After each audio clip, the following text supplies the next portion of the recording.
The Lake Erie Grape Discovery Center is the official visitor center for the New York State Lake Erie Concord Grape Belt Heritage Area. Supporting and promoting the grape industry, visit us and learn about grape growing history in the Lake Erie region. Shop for grapey gifts, taste local wine in a Concord vineyard.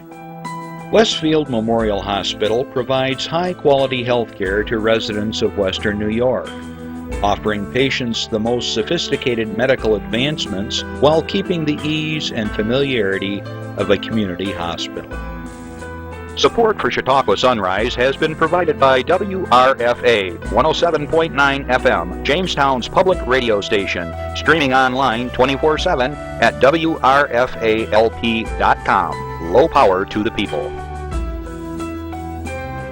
Funding is provided by a grant from New York State Senator Catherine M. Young, representing Western New York's 57th District with a local office in Olean. Chautauqua Sunrise is made possible by a grant from Fredonia Place, a continuing care retirement community providing dignity in a modern luxury environment. Meter's Restaurant, a family tradition for over 50 years in downtown Ripley, is a proud supporter of Chautauqua Sunrise. Meter's provides all-day dining, banquet services, and custom catering, specializing in pie.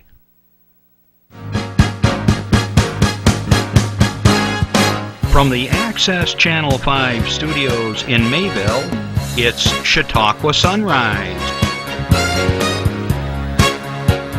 Chautauqua Sunrise is hosted by Doc Hamels and supported by the award-winning volunteers at Access Channel 5. Continuing the traditions of Senior Report, we are here to share local news, colorful interviews, and events of interest to everyone. Chautauqua Sunrise is broadcast live Saturday mornings each week, countywide, from 9 to 10 a.m. Join us by calling in live, emailing us, or checking out our social media. And now, from the Channel 5 studios, it's Chautauqua Sunrise. Hey, happy Saturday morning, everybody, and welcome to Chautauqua Sunrise. I'm Doc Hamels, and we have a local author in the house today that we'll be talking with here in a little bit after we get through all the announcements and all the good stuff you want to hear about Chautauqua County. So stay tuned. If you can't stick around, that's okay. We understand. We have busy lives, but check us out at 2 and 8 here on Access 5. Also, I want to do a big shout out to all of our listeners at WRFA 107.9, low power to the people in Jamestown over there at the Reg. We're so glad that you're picking this up, and I know that you're going to find today's show as interesting as our viewers today. So, boy, it's been kind of an eventful week with lots of stuff going on in the world around us and right here locally as well. I don't know about you guys, but I think the eclipse was a little bit oversold. I was sitting up in Buffalo, and I had some things to do up there, so I kept looking at the bewitching hour of whatever it was, 2:30. So I went outside. I didn't have the glasses. I didn't look, but I had my phone, so I thought I'll just take pictures of the sun behind my shoulder with a selfie. So I kept clicking it, and I kept waiting for it to get dark and spooky. It never happened. And I'm calling my daughter. She's down in Erie, Pennsylvania, and she had the glasses, and she was sending me pictures. I guess you had to see it through a filter to see the actual moon in front of the sun. It was pretty spectacular, I guess. But it never got dark. The birds didn't stop flying, or the insects drop on the ground, or anything, or nothing. So I was kind of disappointed. But I did see some pictures, and it was pretty spectacular. For those of you that had the opportunity to see it up close and personal through whatever, it was a fun day. Well, for those of you that are visiting Chautauqua County, welcome to the 3-season summer. We go spring, summer, fall here just in a few days. It's amazing. We can go from a really hot day to a cool day to 47 degrees last night, I think, at my house. Had a little bit of ground fog, and the dew was really heavy. But I still love it no matter what. And it's all those combinations of weather patterns that make the free farming spectacular around here. It makes fishing great. It makes the fall season that's rapidly approaching us going to be spectacular again, I think, this year. So anyways, enjoy the great weather we have here in Chautauqua County. I know we got a great weekend coming up, and I hope that you're partaking of something here in Chautauqua County, because there's just so much going on all the time. For those of you that are interested, if you have an event or you want to call in some time during the show, or if you just want to say hi, give us a call at 753-5225. You can also email us, Twitter us, go on Facebook and check us out. And if you're out there on Facebook, give us a like, will you? We have a growing following, and it's really fun to see new people joining in what we do here. We try to keep you posted about what's going on here at Chautauqua Sunrise. Okay, so don't be bashful. We do have people that call in from time to time, and we welcome your call. This show is for you. It's our way of bringing information together and putting it out to you, because lots of times groups don't have the resources to advertise, or they don't know how to do it, or don't have the horses to get the job done, and we do it here free of charge, and we're happy to do it. Okay, our hearts and good thoughts go out to folks in Texas. Right now they're experiencing some pretty rough weather. And the reason why I mention it is because we say, well, we're in Chautauqua County. You know, when we have bad weather, our friends in Texas worry about us. Well, we should worry about them as well. And I know that we all have relatives in Texas. Somebody does. I know we do it. Fortunately, they're in the northern part of Texas. But if you do have family out there, I hope they're safe and dry and out of harm's way. We had a really tough incident here recently in Ripley. And this happens every once in a while in various communities, excuse me, along the railroad tracks, especially along the lakeshore. Folks, if you are ever crossing railroad tracks, please put the phone down, pay attention, turn the radio down, look both ways at least 3 or 4 times. I don't know what happened exactly in the incident, but a woman was killed at a crossing. There's lights there. There are no gates, but that's very typical out here in the rural area where there's just lights. If you see a train parked, that doesn't mean another train isn't coming on the other track or the parallel track. I've been in situations where I was actually in the middle of 3 trains going at the same time. Like, you know, in those crossings, there's a little space in there. So it's possible 3 trains could come in one area at the same time. And I think that's maybe what happened, is a train came up on this person and she wasn't expecting it, and it was a bad ending. So please, if you're coming through our communities and you're new to the area especially, respect the railroad tracks, because it'll wipe you out. So, all right, let's do some fun things here, and let's share some information that's going on throughout Chautauqua County. Okay, we always start with Infinity, so let's not be any different this week. Infinity Performing Arts is an organization that works with young folks in all different types of poetry, music, dance, theater, artworks, and so forth. Well, they're going to have their Pulse Poetry Slam Open Mic Night. Let's see, when is it? You know what? It doesn't say. So, oh, I'm sorry. Here we go. I got it. I got Jeff. He was ready to bail me out here.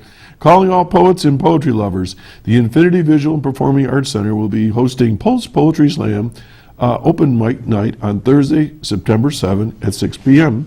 at the Infinity Arts Cafe. Poets and audience members are welcome. These events at Infinity are always free and family-friendly and open to the public. What is a performance poetry? It's an excellent way to express creativity while practicing performance and public speaking.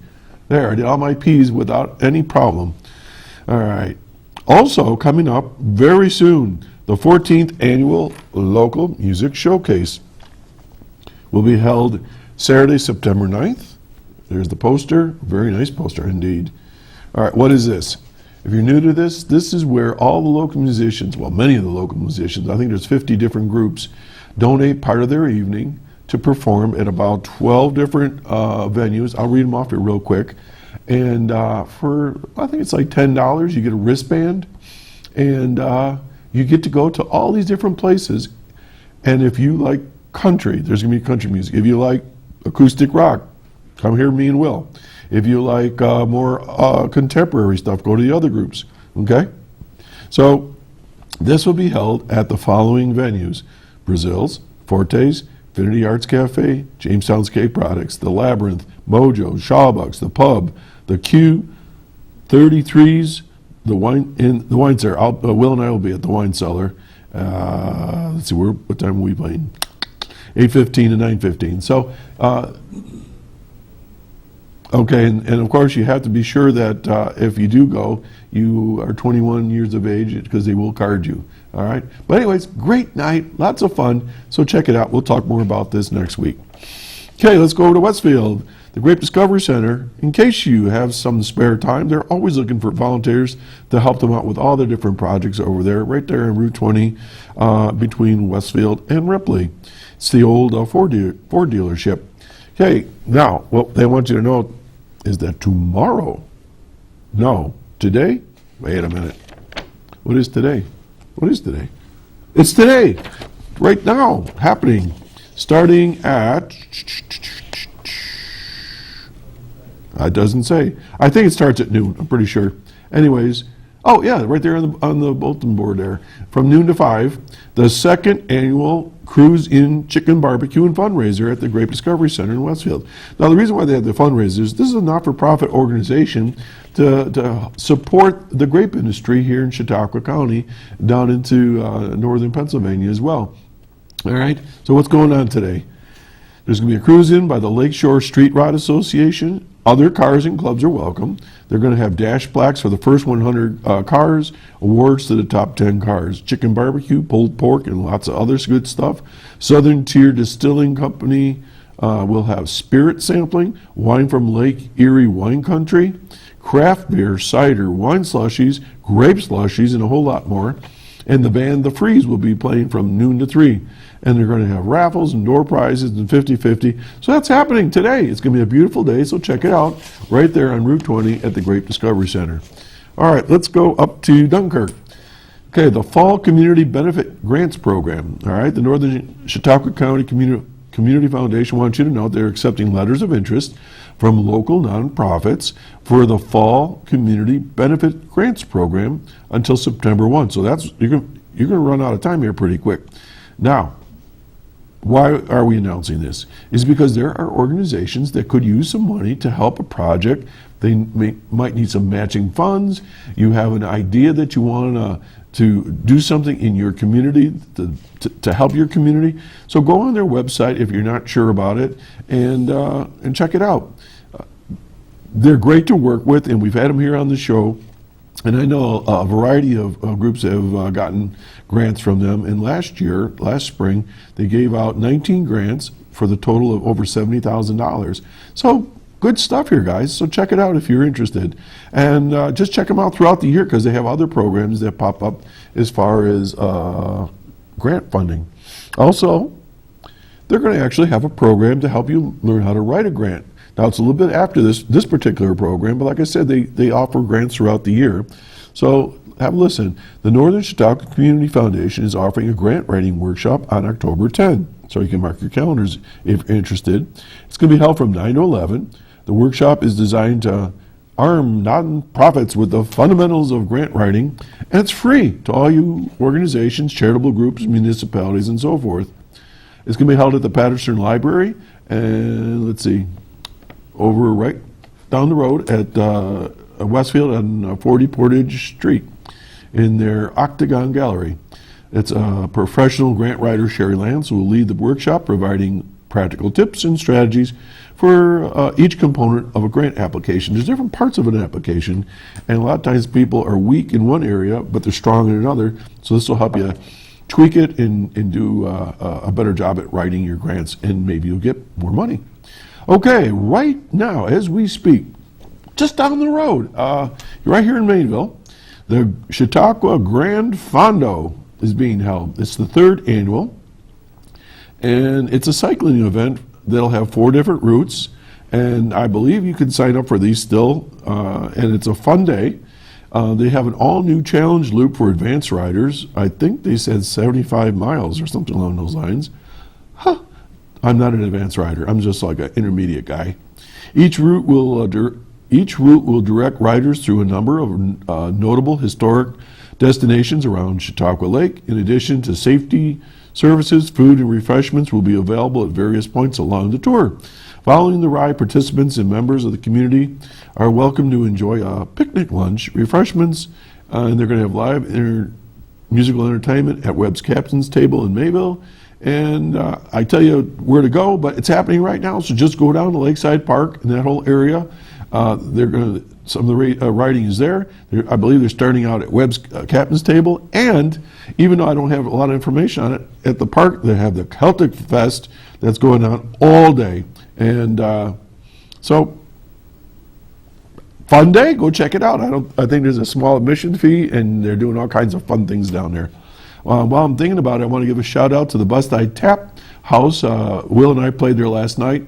As it turns out, there was a guy from Scotland there, so we had to dig out some Scottish music for them, some of our acoustic rock, and we had a grand time there. But anyways, hello to everybody out there in Bust-Eye. Okay, let's go up to Fredonia. The Fredonia Community Chamber of Commerce, in conjunction with the Village of Fredonia, will be holding an evening in Barker Common on Wednesday, August 30th, from 6:30 to 8:30. There will be fun for all ages, celebrating summer and community.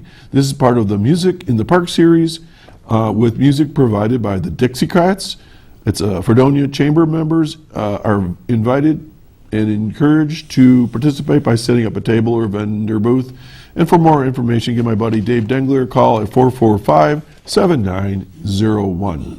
All right, now let's get back to Barcelona and Westfield. Barcelona is a little village right next to Westfield, right on Lake Erie here, just down the road. The Westfield Barcelona Community Chamber of Commerce will hold its first and final First Friday event of the season this coming Friday, September 1. The Family Fun, wait a minute, let me read this again. This Family Fun Street Fair event occurs the first Friday of each month during the summer months.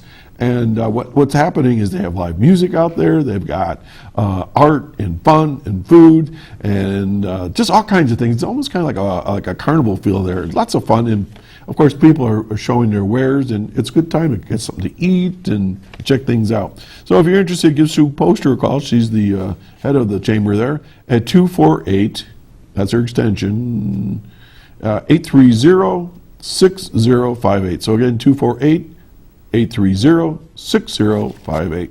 All right, now big doings here coming up just down the road from Barcelona and Westfield, right over in Westfield Memorial Hospital. Guess what? The hospital's going to be 75 years old. It turned 75 years old on September 2nd, and they're going to have a big birthday celebration from 9 a.m. to 3 p.m. right on the front lawn. Randy, you got to check this out.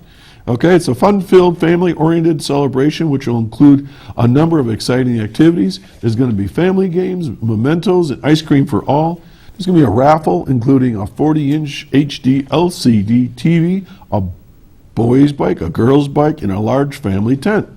Participants can enter by writing their name, address, and phone number on the back of a chicken barbecue ticket to enter to win one of the 4 prizes.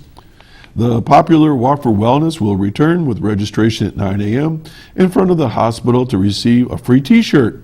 Lots of stuff going on. The walk will begin at 10 a.m. The chicken barbecue is hosted by the Westfield Memorial Hospital Auxiliary, and it will be held from 11 a.m. to 2 p.m. Tickets are only $10 and may be purchased prior to the event in the hospital lobby, or you can contact Marilyn Hemmer or Roberta Patterson. They are auxiliary members, and let's see here. There may be tickets available if the event is not sold out ahead of time, so get your tickets. A display of the hospital's giant birthday cake, which was in the Chautauqua County Mayville Parade. It took second place this summer. A chance to check out the Life Flight helicopter, which will be on site at the hospital's helipad. weather dependent. And let's see, the kids can and families can explore the helicopter and get your picture taken. Westfield Memorial Hospital will pay special homage to those born at the hospital and is looking for the family with the most members and the oldest and youngest Westfield Memorial Hospital babies to be recognized at the celebration. The hospital is inviting them to support the foundation's RED campaign, which is Renovate Our Emergency Department, by purchasing a $10 limited edition button that says, "I'm a Westfield Memorial Hospital baby." For more information, give Jamie Damcott a call at 793-2200. And what they neglected to say is they're going to have a giant operations game. Remember that game we all played? We get the tweezers and you have to try to put or take out the various parts of the body without buzzing the guy's body. They're going to have a huge one there, so it's going to be a great day. So that's going to be next Saturday, September 2nd. I'll be there. I'll be checking that out, so you be there too. All right, what is this one? Okay, Kelly's Crusade, a nonprofit organization, is dedicated to helping children and families with serious illness. We'd like to invite the public to attend their 5th annual Kelly's Crusade fundraiser on September 4th at the Lakewood Rod and Gun Club over there on Terrace Avenue in Lakewood. The day will kick off at 10 o'clock with a motorcycle ride around Lake Chautauqua with a stop in Bemis Point, followed by their 5K color run, where participants will get sprayed by different colored powders throughout the course. There will also be a cornhole tournament, as well as events for the whole family, including kids' games and activities, meet and greet with princess and superheroes. DJ Payne in the band Smokin' 45 will be performing, along with a special performance by Relly Rel. Let's see. So anyways, for more information, go to their website, Callie's Crusade at Outlook.com, and sounds like a great time. And they've raised thousands of dollars for families that need to go to local hospitals and children with illnesses. So we'll talk about this again next Saturday, okay? So Callie's Crusade, check it out. Coming up at let's see. Oh, this is at the Mayville Tuesday Club, okay, which is held. Hang on a second, I'll find it. It's at the Mayville Library. So let me read this as it goes here. The Mayville Tuesday Club next meeting will welcome Fletcher Ward, who will go back in time by telling about the past Chautauqua Lake ice industry. Local author Ward will describe this long ago industry. He'll tell how it worked, how long it was utilized, and what caused its ending. The meeting, which is open to visitors, begins at 1:30 and will be held Tuesday, September 5 at 92 East Erie Street, and that's the Mayville Library. Let's see. And they got a bunch of other things going on, and but the thing they want you to know is about that you're welcome to that presentation. Just checking this real quick if there's anything else I want to tell you about that. All right. Harvest Moon is the name of a new play coming up, and it's going to be held on, looking for September 2nd and September 6th. My buddy Rick Mascaro, many of you may remember him being on the show with me here, and also he helped co-host the Mayville Parade. He wrote this play, and so it's a reflection on the past of Westfield, or small town America, and it's about people that are still around or maybe have passed on, and Rick has a number of people playing various people that lived and did interesting things in the Westfield area, and they're remembering all of those folks. So that'll be held at the Presbyterian Church. They have a theater there, and it'll be held September 2 and Wednesday, September 6, starting at 8 p.m. All right. Then let's go on now. Step Up for Kids. I think this is a new one. They're going to have a 5K run and Kids Hero Run September 30th at the Cassadaga Beach in Cassadaga. Registration is 9 a.m. The 5K begins at 10 a.m. And for more information, check out 338-9877 or go to capjustice.org. So that's a new one for us. And finally, just as a reminder, I'm just going to tell you a little bit about this. The Chautauqua Chamber of Commerce wants you to know that you can get pre-sale tickets for what they call their Chautauqua gift card. And I believe that this is promoting local vendors and so forth in the area. And so that is coming up starting October 2nd for their Chautauqua gift card, and you can use this all over Chautauqua County, and we'll be talking more about as time goes by.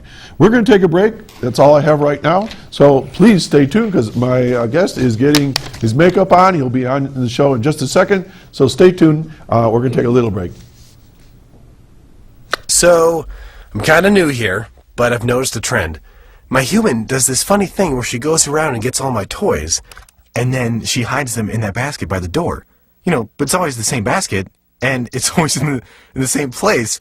And then she acts so surprised when I find them, but, you know, she's putting them in the same basket. Again. It's like, hello? That's where you put it last time.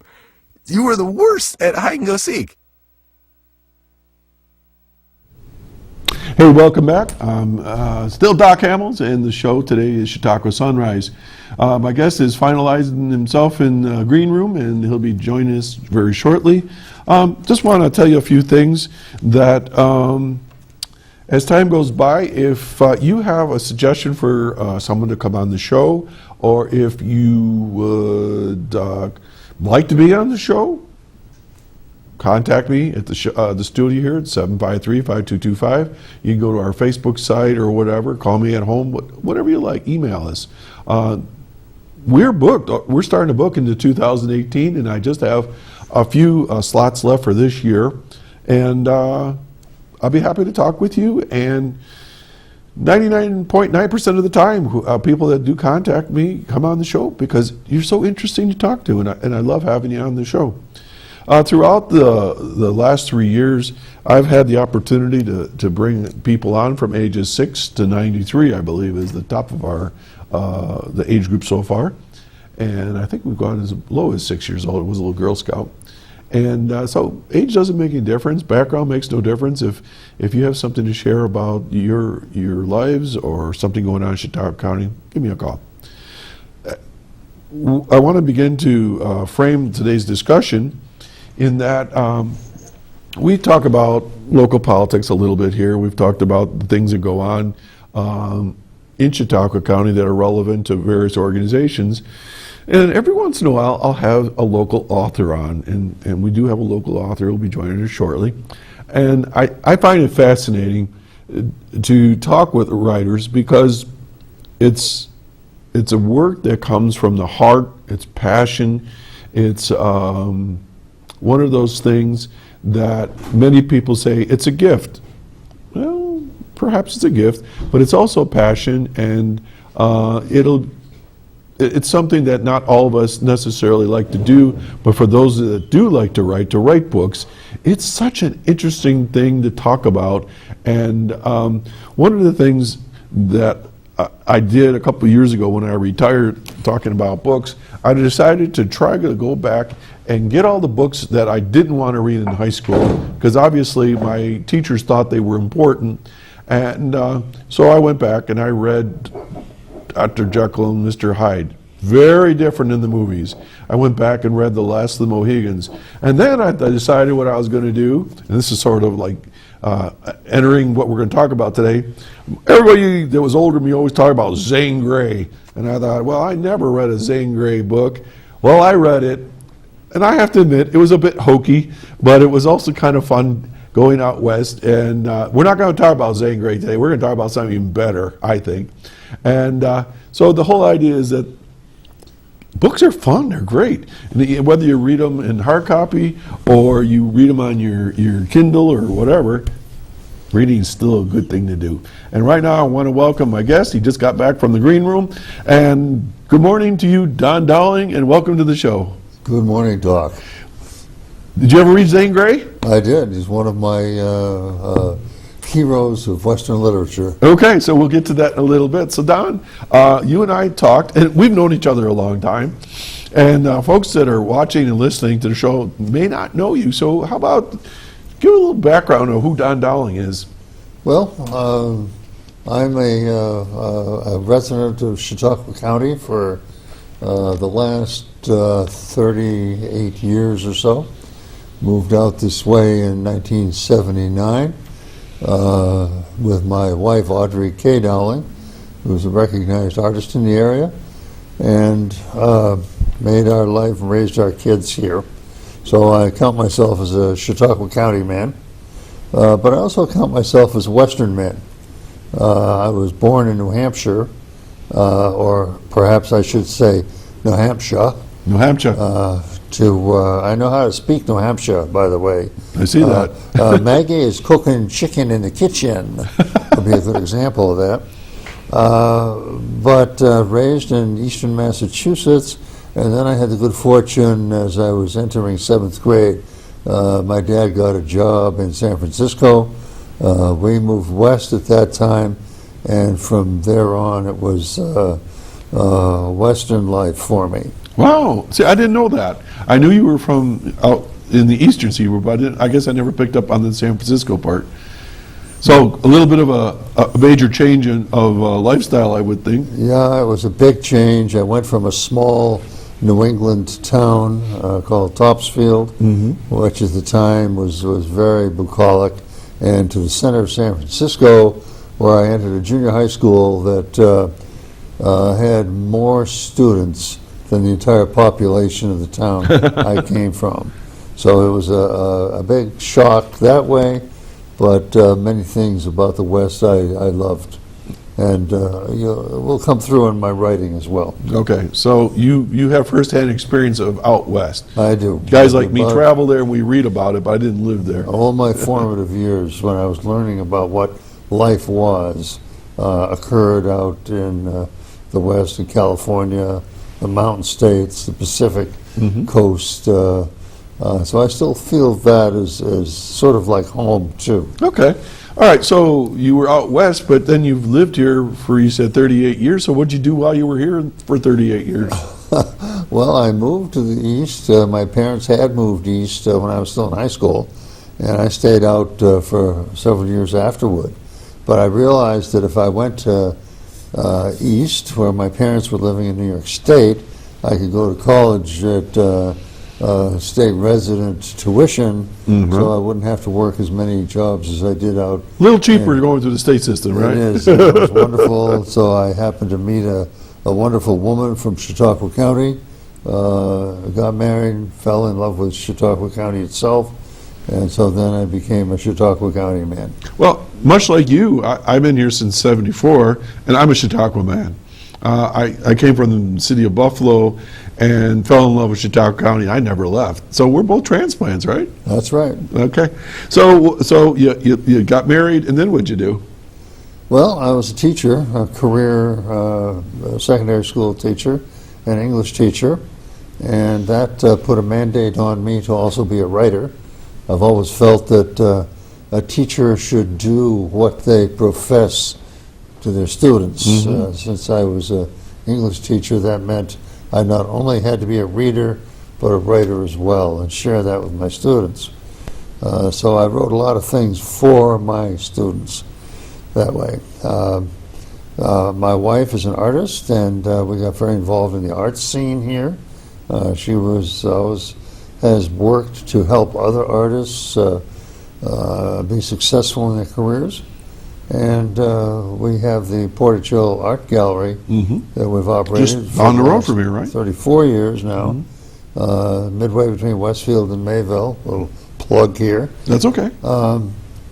And our mission there has been, from the start, to showcase the work that we feel is of professional quality being done by Chautauqua area residents.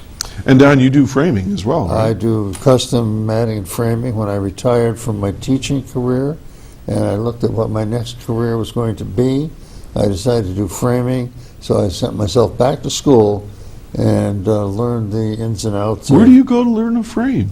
There's an industry school by Really? a company called Larson Jewell, spelled Juhl, All right. which is the largest frame manufacturer, I believe, in the world. Okay. They provide seminars, and this was a week-long seminar in New Jersey, from first thing in the morning till last thing at night. I worked you real hard and taught you lots of things that would otherwise take you decades to learn. Well, I can speak from personal experience, Don. You framed a couple of pieces, well, at least 2 pieces for us, and they're beautiful, and they're hanging on the walls at home. So I thank you for that. Thank All you. right. Now, Don, I've known you because you worked at Ripley as an English teacher, and you taught my children, and I got to tell you, Don, I was shocked when you told me that you had written a Western. I always thought you as Shakespeare or one of the Walden Pond or something along those lines. And it's not a slam on you, only because that's how you've always presented, this kind of, I don't know what to call it, British writer or something like that. And so now I understand the connection with Out West. So you're sort of like a contrast here for me. So what made you want to write a Western now after you've been doing all this other literature? That's a good question, Doc. This probably first started, I've always been a fan of the West, even before we moved out there. I can remember as a little kid in elementary school staying up late to listen to the radio shows, not only the Lone Ranger, but a lot of others that was set in the West. Bobby Benson and the Riders of the B-Bar B was about a young kid who inherited the family ranch, and the riders were his hands that worked the ranch, and it was about his adventures. And I would stay up and listen to the radio even if I was supposed to be sleeping. So it piqued your interest, it pulled you in? It did, and my interest was continued to develop through reading not only Zane Grey, but other authors like Walter Van Tilburg Clark, who was the author of the Oxbow Incident, a famous book in Western literature, A.B. Guthrie Jr., the author of The Big Sky, which is about the mountain man beaver trapping period of time in our history. I know 2 Western authors, Zane Grey and Don Dowling. I don't know these other guys. Well, there were a number that inspired me, but one that I really loved was Louis L'Amour. Oh, I've heard of him. That's 3. Yeah, I most take that everybody back. has. I think he's the largest selling Western author in history. And his name doesn't engender anything from out west, at least I don't think. It sounds like it'd be a romance novel or something. Well, that's one of the cool things about Louis L'Amour. He had that, but he was also, at different times in his life, he was a cowboy, he was a professional boxer. Really? Yeah, he traveled throughout the world. He really lived the stories he was talking about and writing about. But I loved his writing. His characters were simple and straightforward. The morality and ethics that they projected were really basic American values. So is Western novels, is that still a popular style of writing today, or is it of years long ago? I mean, how would you evaluate it now? Well, I hope it's sort of coming back. But the Western novel really started with the pulp magazines in back in the 30s and 40s through the 50s and 60s. Really, it may have reached its heyday then.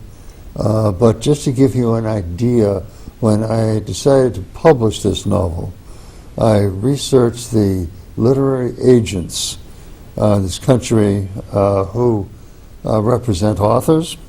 And there were about 800 agents that I researched, and I found out of the 800, there were only 8 that stated they had an interest in even seeing a Western novel. Wow. So that tells you basically where the market isn't.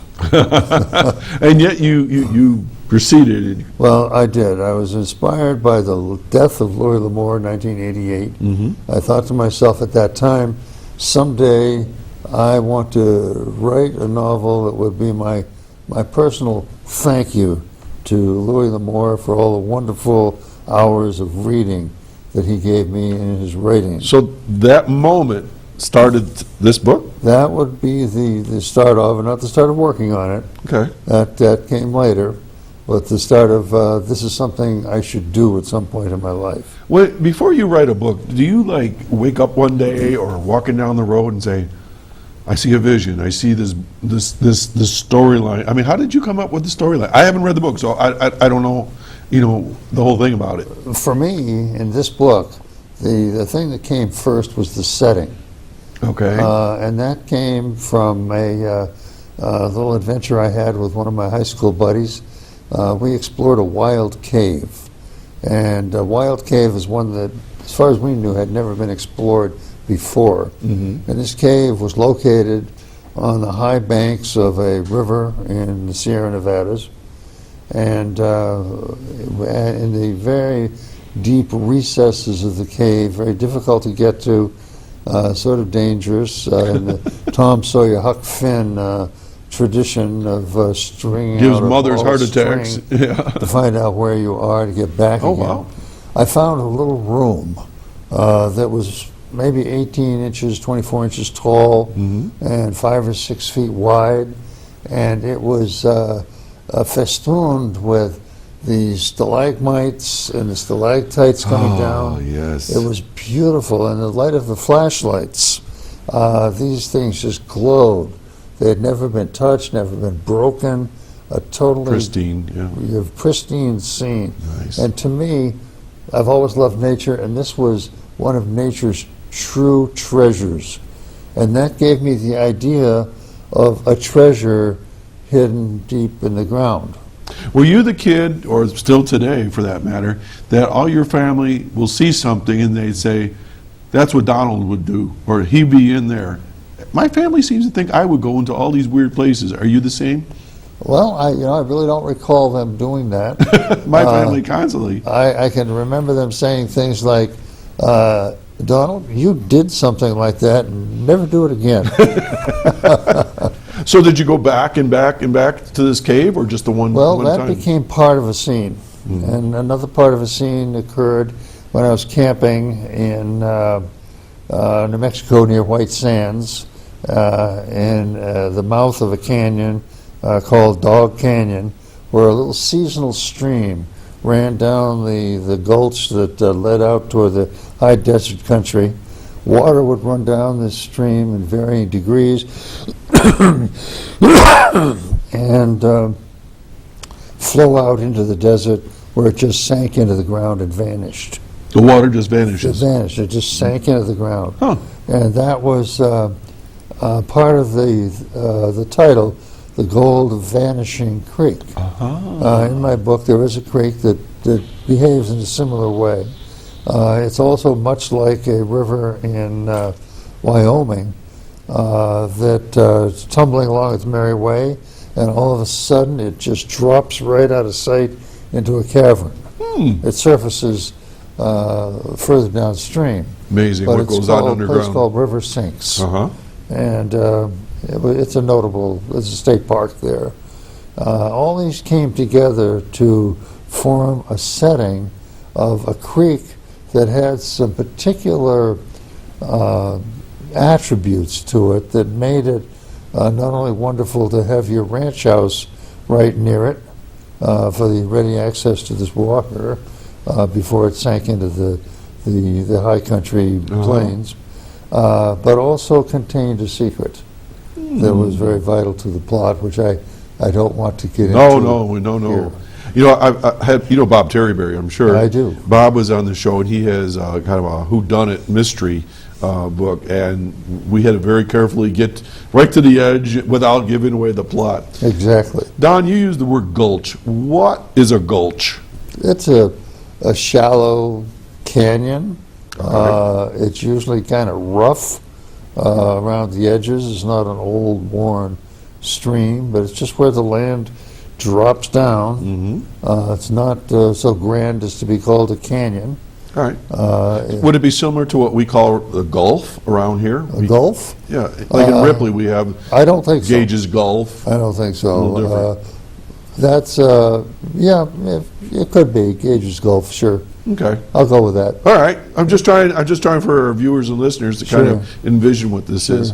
All right. So I've had people on the show here. We've talked about sci-fi. I had a sci-fi author, two of them actually. I've had the murder guy. I've had somebody else here. I can't remember. Children's authors and so forth.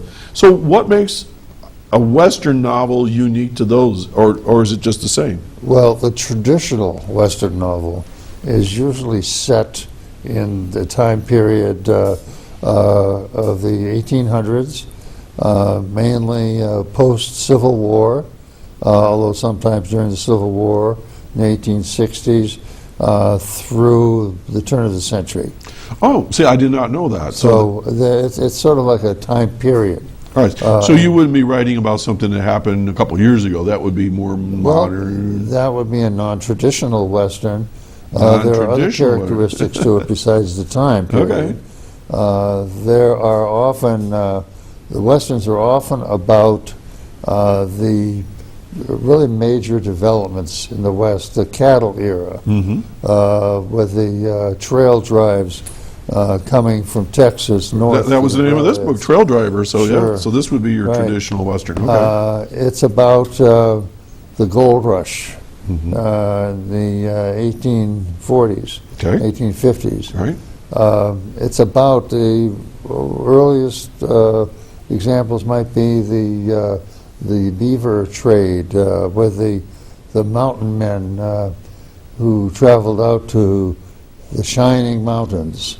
So this Rockies. is really in the formative years of the West. It is. It's during the period of Western expansion, and so it's about that. And there are also certain themes that show up, almost cliches, like the theme in The Gold of Vanishing Creek centers around save the family ranch. Okay. It might be a theme might be the difficulties of the cattle drives, and just focusing on a character who perhaps takes a drive, driving 1,000 cows north to the rails to market from Texas. Okay.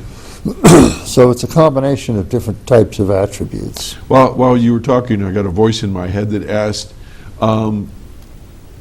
Alaska, or is it what would be the geographical area for a Western novel? Generally, the western part of this country, from the Mississippi West, starting at about St. Louis, for example, where a lot of the wagon trains started from and head west with the settlers. As you get into the plains states with the buffalo and the buffalo hunters, that whole Kansas, Montana, the Dakotas, up in right, there. the Dakotas, all the way out to the Pacific coast, with stories about what's going on in the Sierra Nevadas of Los Angeles when it was just a sleepy little village, or San Francisco. Hard to believe now. Conflicts maybe between our early settlers in Alaska or the Yukon area of Canada had with the Russians who had a big presence there at that period of time. So it covers a fairly large geographical area and a fairly broad time span. Will a typical Western get into like the hardships of living, day-to-day life? I mean, it was a tough existence, way I could see it, from things when we were out visiting this spring, when we'd stop in the museums and things like that. I mean, it was pretty frugal and limited as far as what was available. It was, and there was a lot of challenges just living there, and a lot of the Westerns that I can think of treat those as sort of background information. Of course it was tough, but we did what we had to do. And if we said, we're going to take a herd of cows on this drive, and we're buying them now for so much money, we'll sell them for so much money when we get up there, then you stood good for those. And you didn't say, well, I had a bad drive, so lost cattle to stampedes and Indians and so forth. If you couldn't deliver the goods that you'd promised, you figured a way to do it. Mm-hmm. So a lot of it was about attitude and the morality of living. Your credibility of being a man of truth, Okay. who does what he says he's going to do, was absolutely critical. You could not live and prosper as a business person in the West if that reputation had been impugned in some way. So the old handshake was everything. You did big deals with nothing but a handshake. You know, handshakes still go on today, but it's getting less and less and less. But I really, in my experiences through life, many people say, well, we need to put this down in writing. I go, my handshake is everything. If I say I'm going to do this or I'll be there, I'll be there. And so that's cool. So you touched on a person's reputation. So does a Western novel have like the good guy and the bad guy in it all the time? Well, another cliche that is a joke. The good guy wears a white hat, and the bad guy wears a black hat, and guys like me wear brown hats. So I'm not sure which is. Let's see your hat. Put it well, on there. I told you bring that along. This is that's about 80% beaver felt. okay. It's just a typical Western hat. Is that a Stetson? Well, no, it's not. That's a brand name. Oh, brand name. Okay, not a style. This actually is a Bailey. Okay. But generically, like facial tissues are often called Kleenex. Yep. The Western style hats are often called Stetsons. Okay. It's a violation of copyright, but that happens. They are a very utilitarian hat. The nice broad brim on it does a great job of keeping both the sun, the rain, and the snow off your face. Mm-hmm. It protects you from sunburn. You can stuff a wet bandana up in the crown and let the evaporative cooling help cool your head in real hot weather. Mm-hmm. They're just very functional, comfortable headgear. I've seen these made when I was out west, where you haberdashery or whatever they call them, where they do the press. You know, they'll take the material and they press it and they shape it and they steam it and all that. But I've never asked them why that there's these little crevices, or we'll call them gulges. What's that for? Well, often these started off with just a rounded dome. Okay, you're right. And there are a lot of styles of hat now. There's a Gus crease that's named after Gus McCrae in Lonesome Dove. Okay. Had a particular cut in here. There's a Montana style hat, a Wyoming style hat. So if you went to a room with a bunch of guys with all different cowboy hats, you could tell where they were from? Maybe you could in the older days, but today, do you believe everybody's been to every place you see on their sweatshirts? Mm-hmm. I don't think so. Right. But they did in those days, and it's, there'd be a Stockman's crease, all different. Oh, cool.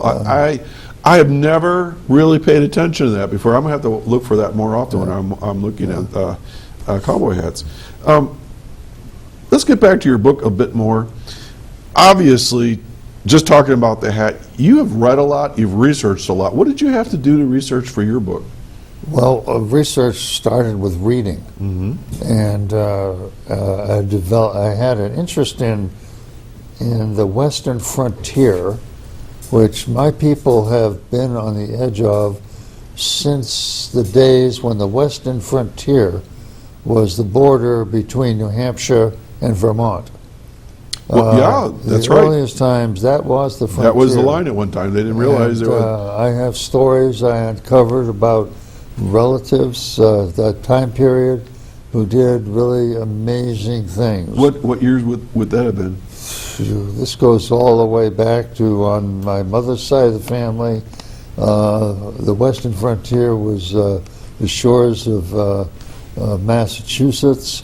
They first arrived 14 years after the Mayflower landed.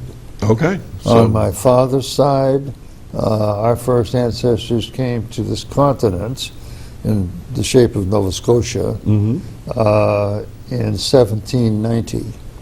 So my experience with family, being involved in the frontier of the day, started from those periods of time.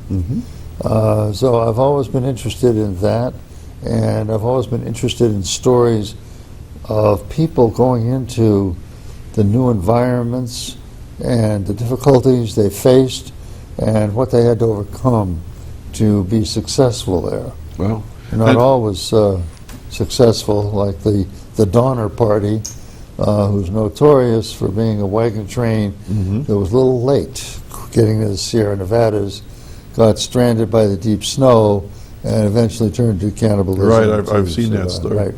So your book, The Gold of Vanishing Creek, does that talk about the frontier?